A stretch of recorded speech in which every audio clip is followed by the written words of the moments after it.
Polythene షీట్పై వరి నారు పెంచే పద్ధతి. రైతుల సంక్షేమమే ధ్యేయంగా ముందుకెళ్తోన్న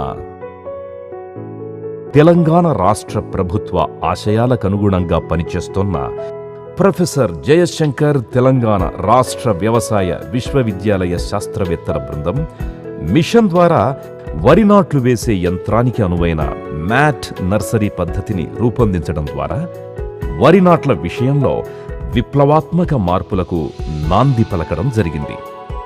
ట్రాన్స్ప్లాంటర్ ద్వారా నాట్లు వేయడంలో రైతులు ఎదుర్కొంటున్న ముఖ్యమైన అవరోధంగా ఉన్న నారు పెంపకంలో సులువైన, ఖర్చు తక్కువైనటువంటి పాలిథీన్ షీట్లపై నారును పెంచే విధానాన్ని వరి శాస్త్రవేత్తలు రూపొందించడం జరిగింది.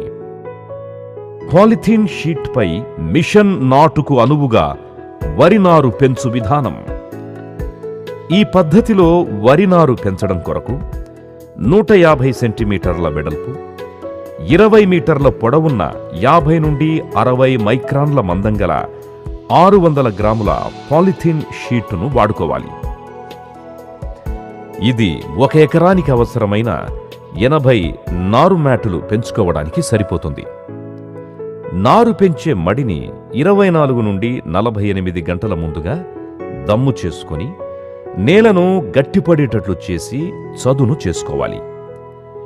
ఈ పొలంలో పాలిథీన్ షీట్ని మడతలు పడకుండా సమానంగా పరవాలి.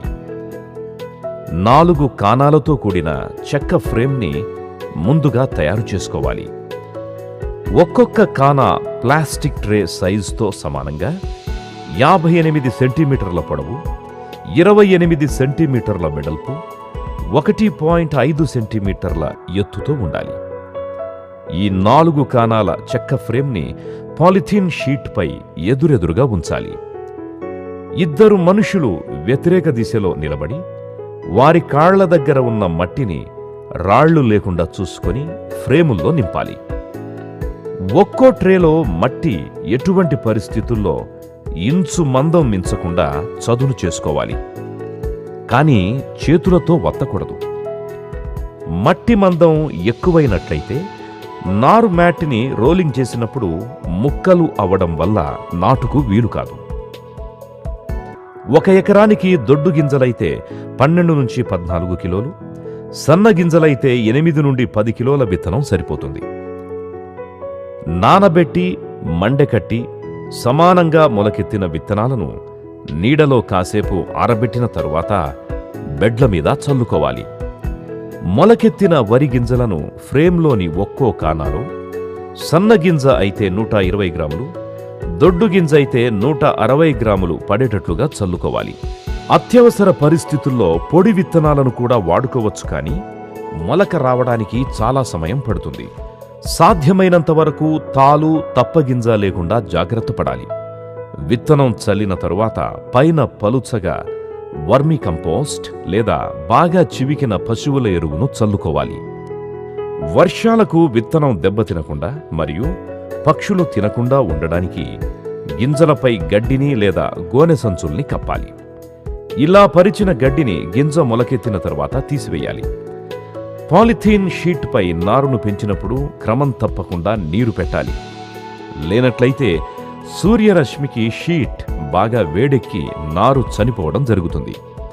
పాలిథీన్ షీట్కి ఇరుపక్కల మట్టి తీయడం ద్వారా ఏర్పడిన కాలువల్ని బెడ్కి నీరు పెట్టడానికి, తీయడానికి ఉపయోగించుకోవాలి. నారుమళ్ల ఎదుగుదలకు అనుగుణంగా లీటర్ నీటికి 10 గ్రాముల 19-19-19 లేదా 13-0-45 ఎరువును కలిపిన ద్రావణాన్ని పిచికారీ చేయాలి. నారుమడిలో జింక్ మరియు ఇనుప ధాతు లోపాలు కనిపించినప్పుడు వాటిని సకాలంలో నివారించుకోవాలి. 3 ఆకుల నుండి 15-20 సెంటీమీటర్ల ఎత్తున్న 14-17 రోజుల వయసు గల నారు మిషన్ ద్వారా నాటుకోవడానికి అనుకూలంగా ఉంటుంది. ఇటువంటి నారును నాటడానికి 1 గంట ముందు రోల్ చేసుకుని పరిశుభ్రమైన గట్లపై ఉంచడం వల్ల అందులో ఉన్న నీరంతా కారిపోయి తేలిక పడడం వల్ల నాట్లు వేసుకోవడానికి సులభమవుతుంది. ఈ పద్ధతిలో గుర్తుంచుకోవలసిన ముఖ్య విషయాలు: నారుమడి ఎత్తుపల్లాలుగా ఉండరాదు. దీని వలన నీళ్లు నిలబడి మొలక చనిపోతుంది. మడి తయారు కాకుండా విత్తనం నానబెట్టవద్దు. మొలక ఎక్కువైతే మడిలో చల్లడం కష్టమవుతుంది. బురద మట్టిని కానాలో నింపేటప్పుడు గట్టిగా నొక్కరాదు. ఇలా చేయడం వల్ల నారును చుట్టలుగా చుట్టేటప్పుడు విరిగిపోతుంది. విత్తనం మీద ఇతర రకాల ఎండుగడ్డిని కప్పరాదు.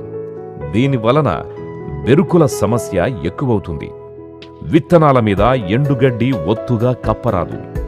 వేడికి నారు చనిపోతుంది. ఆదాయ వ్యయ వివరాలు. ప్లాస్టిక్ ట్రే పద్ధతిలో 1 ఎకరానికి సరిపడా నారు పెంచడానికయ్యే ఖర్చు: ఎర్రమట్టి 800 రూపాయలు, పశువుల ఎరువు 240 రూపాయలు, విత్తన ఖర్చు 455 రూపాయలు. మనకీ పద్ధతిలో 4 కూలీలు అవసరమవుతారు. వీటన్నింటికీ కలిపి మొత్తంగా 2895 రూపాయలు ఖర్చవుతుంది.